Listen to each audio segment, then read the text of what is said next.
All right, ladies and gentlemen. How's everybody doing tonight, ladies and gentlemen? Here tonight, we're gonna have a good show here tonight. We're gonna continue to catch up on the show here tonight with the NFL news yesterday. I left with about 90 minutes still to go with the trading deadline, and we did get more news, so we're gonna cover that tonight, man. So we're just gonna go down whatever I see until we get down. We're gonna work ourselves down from the freshest news that just came out about an hour ago to the news that came out about, 23, 24 hours ago, the last time I was on the airwaves. All right, so the Eagles are listing defensive lineman Jordan Davis out for Thursday's game with an ankle injury versus the Texans. Indianapolis today, the running back Jonathan Taylor did not practice dealing with an ankle injury.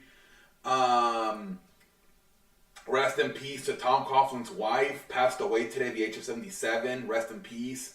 Man, Jesus Christ, that's terrible news.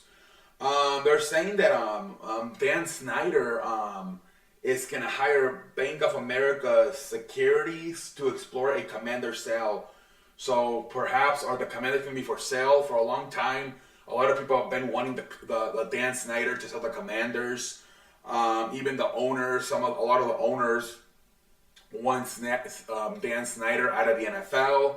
Jim Irsay spoke about it. He said he believes that, I think if you get 25 votes from owners, you have to be forced to sell the team. And Jim Irsay said he believes they could get 25 votes. So possibly Dan Snyder possibly willing to sell a team now here. So today, let's see here, from First Take, Molly Qerim's, as she pointed out, Dan Snyder once said he never would change the name of the franchise. Then he did. He has said he wouldn't sell the team, and now wants. So yeah, pretty much Molly Qerim saying that a few years ago he said I would never change the Redskins name. That's her name, and then now he changed it to the Commanders. So now it might be the same thing with the sell the team. He might be changing his mind. Let's see here. Browns general manager Andrew Berry says he expects Deshaun Watson to start when he's eligible to play Week 13 versus the Houston Texans. He expects him to be ready. Okay, great sign right there, man. Potential history after the NFL trading deadline. Robert Quinn, newly acquired Philadelphia Eagle, and Dane Malaro, newly acquired Buffalo Bill, have played in every game this season, and their new teams already had a bye week. Robert Quinn and Dano Malaro could become the first players in NFL history to play in 18 regular season games. Wow, that is crazy. You're probably going to see a lot more throughout the years now that there's, with the trading deadline being more active. That's going to be a situation where you see more. Where you see players that get traded to a team that already had a bye week, they're going to have to play all 18 games. That is crazy, man. Washington Commanders designate Chase Young to return to practice today. So maybe that means his return to the plane is not far away. Let's see here.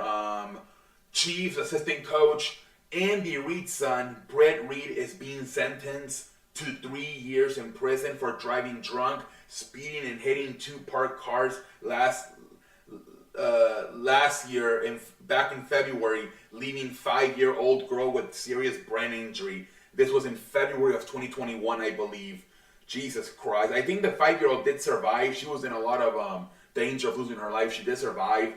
But they have sentenced Andy Reid's son, Brad Reid, to 3 years in jail for this. Jesus Christ. He was also driving drunk. Let's see, man.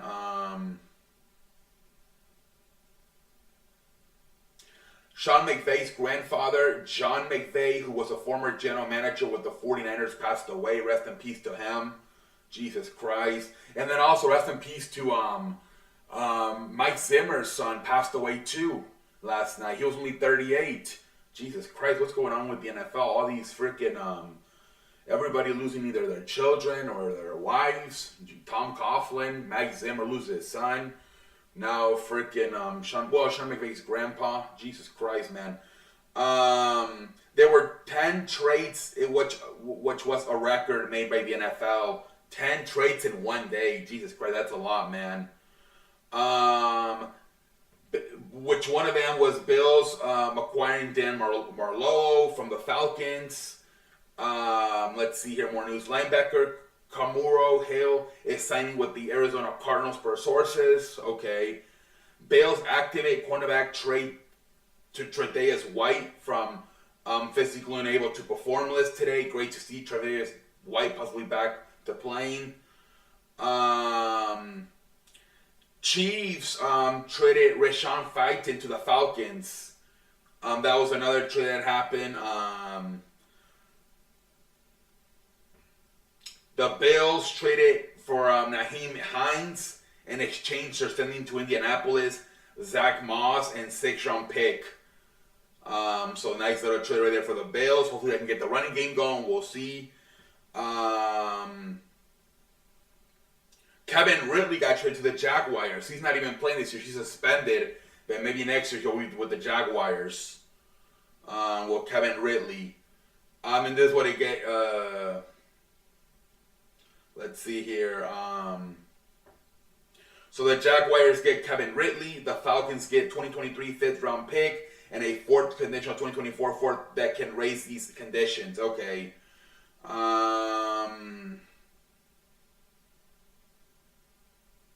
The 49ers trade running back Jeff Wilson to Miami. 49ers trading Jeff Wilson to the Dolphins for exchange for a 2023 5th-round pick. So running back Jeff Wilson going to Miami.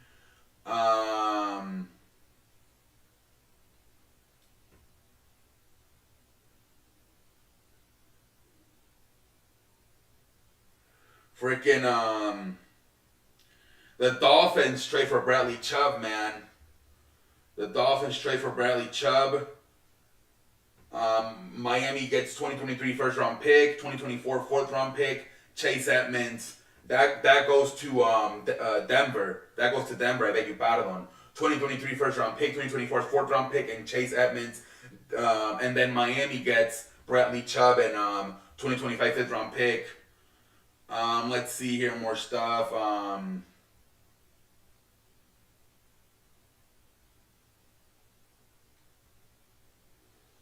I think we might be done. Yeah. All right. We caught up. All right. Those are all the trade, man. And overall, we got 10 trades, man. A lot of shit going down in the NFL, man. Jesus Christ. But let's move over to the National Basketball Association. Again, the biggest story being Steve Nash being fired and literally already turning around and hiring Celtics suspended coach Ime Udoka. Wow, man. I don't think it's been official yet that it looks like Ime Udoka will be the coach of the Brooklyn Nets. Shit is crazy, ladies and gentlemen. Jesus Christ, man.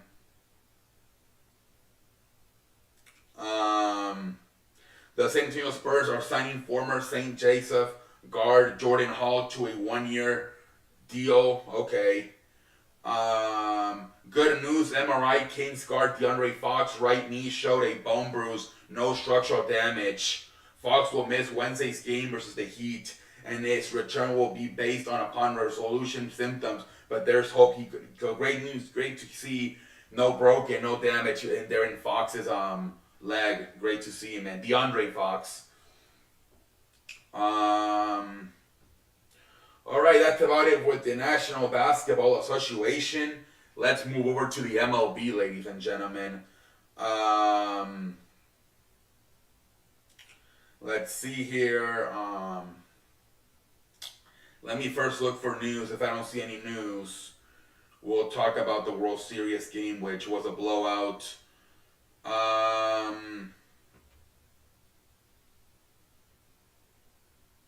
So yeah, let's talk about the World Series game, which was a freaking blowout, man. The freaking Phillies winning it freaking 7-0, hitting freaking 5 home runs. They were saying that Lance McCullers, the Astros pitcher, was tipping his pitches. They were saying when he was throwing a curveball, his hands were like more like in the middle, but when he was throwing a fastball, his hands were rising. And that's how the Phillies hitters knew when it was a curveball and when it was a freaking fastball. Pendejo face by Lance McCullers, man. It led to freaking 5 home runs. I think Harper was the one that realized right away. There's a clip of him calling back Alec Bunn back to the dugout, telling him, hey, he's doing this. When it's a curveball, he's doing this. When it's a fastball, he's doing this. And then Alex Bunn, a few minutes later, hit a home run. And overall, there was 5 home runs hit. Bryce Harper hitting a 2-run home run in the first inning. Alec Bunn hitting a solo home run in the second inning. Brendan March also hitting another solo home run in the second inning. And then Kyle Schwarber hitting a 2-run home run in the 5th inning. And then Rhys Hopkins hitting the final home run in the 5th inning as well. Altogether, 5 home runs, which led to 7 runs. Jesus Christ, man. Astros got shut out. You have to give credit to also the pitching staff. The starter for tonight for the Phillies, Ranger Suarez, freaking pitching 5 innings and only giving up 3 hits. He was fantastic. And the bullpen came in and did their job. Astros are in trouble. They're in trouble, man. They're really shooting themselves in the leg and the foot. Because game 1 they had a 5-0 and they blew it, and now here today they kind of beat themselves with Lance McCullers freaking tipping his pitches. So we'll see what happens tonight, man. Game 4 tonight, we got Christian Javier pitching for the Astros, and we got Aaron Nola pitching for the Phillies. We'll see what happens. If the Astros lose tonight, I believe it will be over. Probably maybe as soon as tomorrow. We'll see, man. But not looking good for the Astros, man. All right, ladies and gentlemen. Let's go over to some wrestling news before we do call it a night here tonight on a Wednesday. So there were indeed some NXT releases this week. I don't even know who the names are because I don't really watch NXT, but I believe 5 to 7 wrestlers were released. According to this will be a regular thing you will see going forward, but it seems like it's going to be more with NXT because we haven't seen any main roster WWE releases since April, but we've seen in the Triple H era, we've seen 2. In August they released some people from NXT UK, and now here in November they release more people. So it seems like apparently it's going to be a more of an NXT thing where you're going to see the releases, because guys are just not developing the way they want them to, and they rather just get rid of them. That's what Nick Khan said, that he said, I would like to evaluate all the NXT wrestlers every 6 months, and if we see they're not really developing the way we want them to, we will release them. Because you're signing so many NXT people, kids coming out of high school, out of college, a lot of them never been a wrestler before, so you're going to get a lot of bust in there, right? It's going to be a lot of hits. There's also going to be a lot of bust, a lot of failures in there when you be taking your chance on these young, probably 18, 19, probably somewhere from between 17, 18, and maybe 23, 24, 25-year-olds, a bunch of kids coming out of school that never been wrestlers. So there's going to be some failures in there, and you don't want to waste your time. You might want to pull the trigger a lot faster than maybe waiting a year. But we'll see, man. R-Truth, who've been appearing the last 2 weeks in NXT, got hurt last night. I did not see the match. Again, I do not watch NXT. But it appears R-Truth got hurt during the match. To me, R-Truth is like 51 years old. People love him. When he talks on the microphone, he's hilarious. At this point, they might just want to use him as a freaking talker, right? Maybe kind of do what you did on Raw with Baron Corbin, but, man, Jesus Christ, maybe don't put him in the ring anymore to have a match. Just have him do, like, freaking comedy stuff. Because he can still be very viable, I feel, if you just have him be like a talker. He really could, but I think they gotta stop having him wrestle. He's too old, man. Crown Jewel, there's concerns about Crown Jewel being attacked. I believe Iran is threatening to attack Saudi Arabia. The Wall Street Journal is reporting this. WWE apparently are still going to go with the show. They're gonna have a bunch of extra security and have developed a plan just in case they would have to emergency evacuate due to an attack. I don't know. Oh Jesus, I would be very scared if I was a WWE superstar, man. Hearing that, oh yeah, there's gonna be a bunch of extra security, and we have to develop a freaking emergency evacuation if needed. I would be shitting my pants, man. Jesus Christ. But as of right now, the show's still expected to go on. Again, this came out on a Tuesday. We still have about 3 days to go, so anything can change. But we'll see, man, what happens. But apparently there's some type of a terrorist attack in Saudi Arabia because of Iran. I think you're hearing a bunch of stuff. I think yesterday North Korea and South Korea unleashed missiles. I think North Korea broke the record for how many missiles they launched in one day. A lot of tension going on throughout the world. Obviously, you got the war in Russia and Ukraine. A lot of shit going on around the world, ladies and gentlemen. So WWE, man, apparently they had a few things planned for Monday Night Raw, and in the last moment they ended up not doing it. One was going to be an office spot for Triple H, where he was going to have a backstage segment, and they had like a little office set up for him. At the end, last minute, Triple H did not want to do it. I guess instead he'd rather do when he ran out and try to stop the Brock Lesnar Bobby Lashley fight. Who knows if that was still part of it, or they switched it to that. But supposed to they wanted to do a scene with him backstage and like in an office, but they ended up not doing it at the end.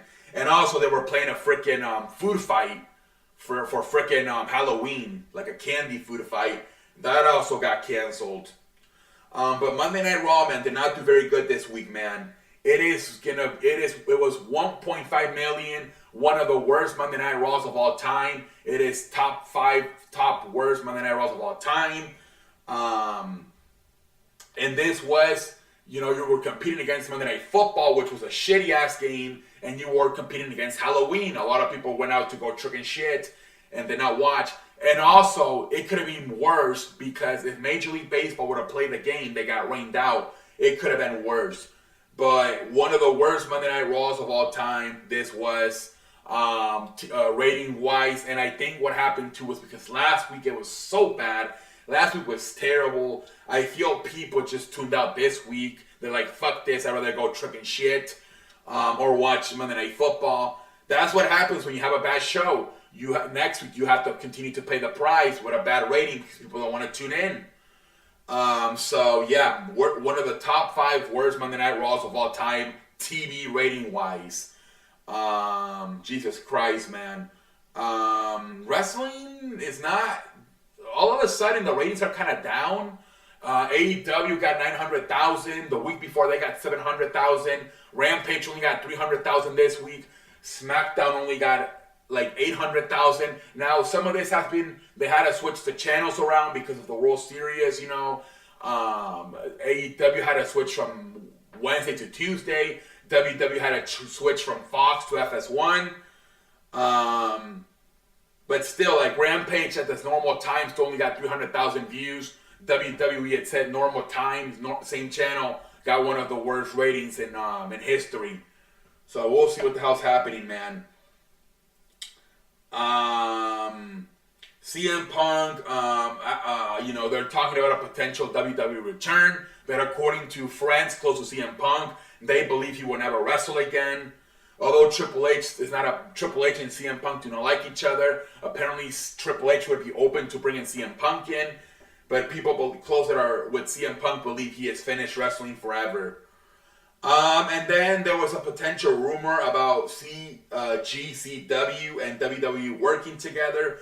Potentially, WWE was gonna share the Peacock with them and invite them to also show their show, the wrestling product GCW on the Peacock, along with WWE, or even internationally where they still have the WWE network. But apparently that's no longer the case. They have decided to instead partner up with Flight TV, which is, I believe, they're the ones that show the AEW pay-per-views for international places. So instead, they're gonna go. GCW is going to Flight TV. So that was the whole partnership that we're talking about. Possibly them joining either the Peacock on WWE Network or the WWE Network itself, which is still a thing for the international people. As I think only Peacock is only for the U.S. and then I think China. I think they do Disney Plus.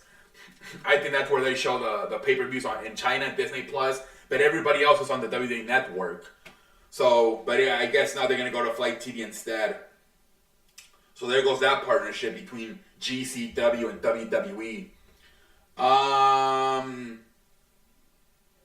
Let's see here, ladies and gentlemen. I think we're done here for tonight. And until next time, I'm out like a light. Thank you very much. Yes.